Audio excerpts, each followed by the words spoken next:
Everyone, I'm Penn from thecreativepenn.com and this is Cortnee Howard from the Best Damn Creative Writing Blog. Welcome, Cortnee.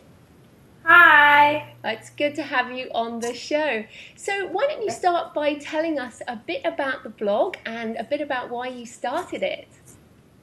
I started the Best Damn Creative Writing blog just as kind of a way to give news to writers, because when I started it, there weren't any blogs out there. I'm really covering publishing industry news kind of in a fun way, you know. I mean, of course there's Publishers Weekly, which is always the industry standard, but there wasn't really anyone just kind of blogging and kind of just talking about publishing industry news casually, so that's kind of how we got our start.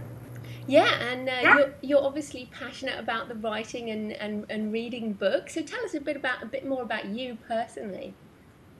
Well, I'm a member of the National Book Critics Circle. I read a lot. I read a lot of books every year, and I also review books. We have kind of a review section of the blog that I contribute to a little bit, but not as much as I will be next year.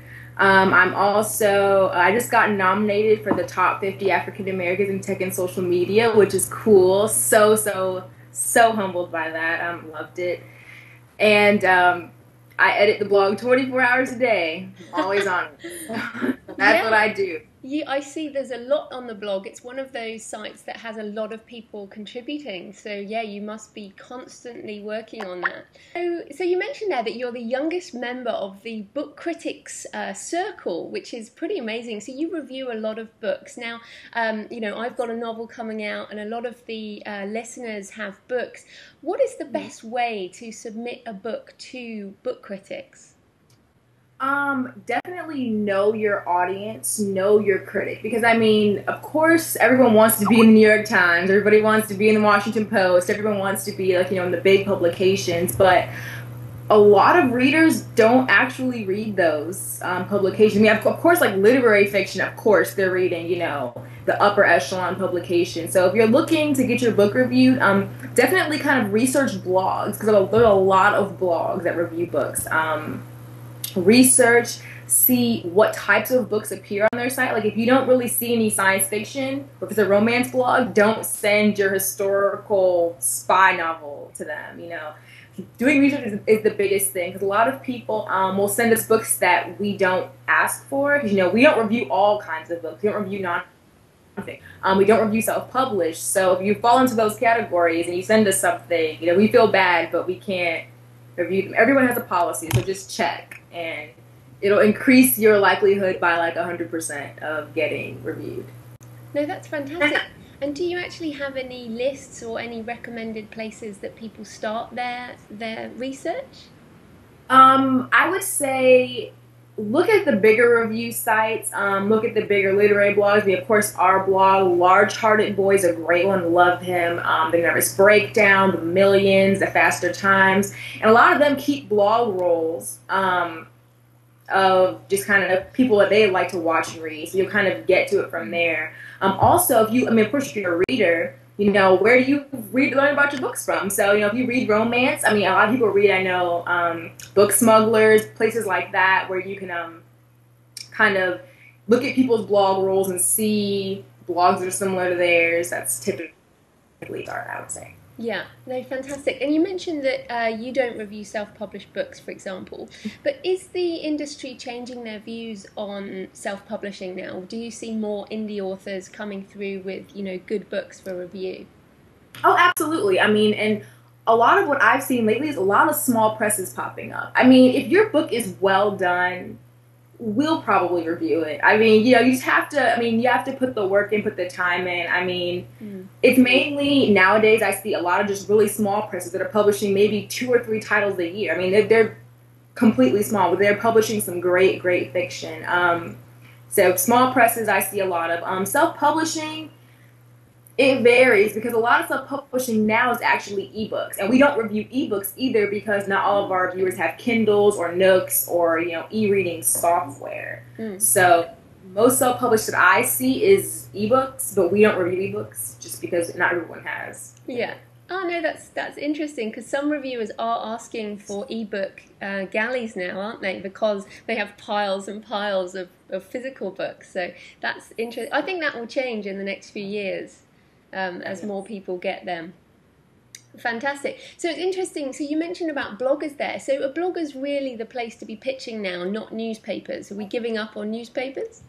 I wouldn't say give up on newspapers, but if you're pitching a newspaper, get a publicist. Get someone that, I mean, has the experience, has the contacts, or find someone who has contacts. Because, I mean, newspapers are really hard to get in touch with if you don't have a contact or know someone, or, you know, I mean, and I hate to see people say, oh, I sent out, I mean, I know people that have actually self-published their books, you know, had a little extra money, got galleys printed and sent them out to, like, the New York Times and all these places and didn't get reviews. I'm like, oh my goodness, you know, you could have sent those galleys to a bunch of blogs and you would have been on like 30 blogs. So, yeah. Okay, so really focus. And then if people are sending out a review copy, any tips for sort of the covering letter that goes with it, sort of introducing it? Just be professional, be short, because typically when I get a review copy, I'm going to look at the book first. I'm going to look at the physical book, and I'm going to like toss the letter to the side. I mean, I won't really even look at it that much.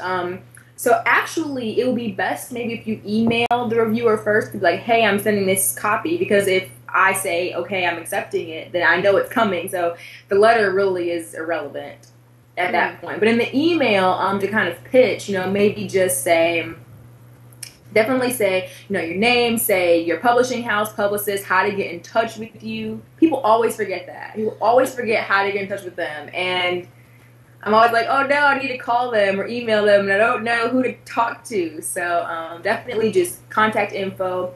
I mean, you don't have to like write a resume, because I really don't read that. I mean, I just look to see what the book is about, if it's in my genre. Yeah. And what genres do you personally like?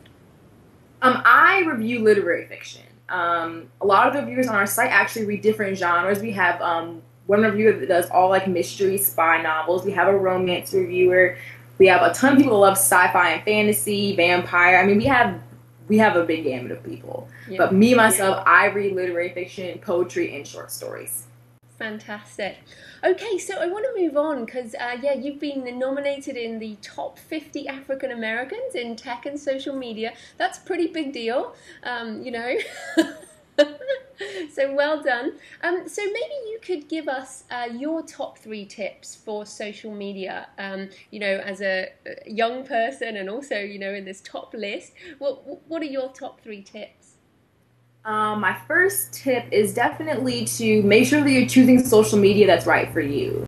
I know me, myself, personally, I don't all types of social media, and a lot of people have Tumblrs and blogs and Twitter and Facebook and High Five and Friend Feeder, and I can't keep it all straight. I mean, so definitely as a writer, you know, if you're not going to use your Twitter, don't even have a Twitter.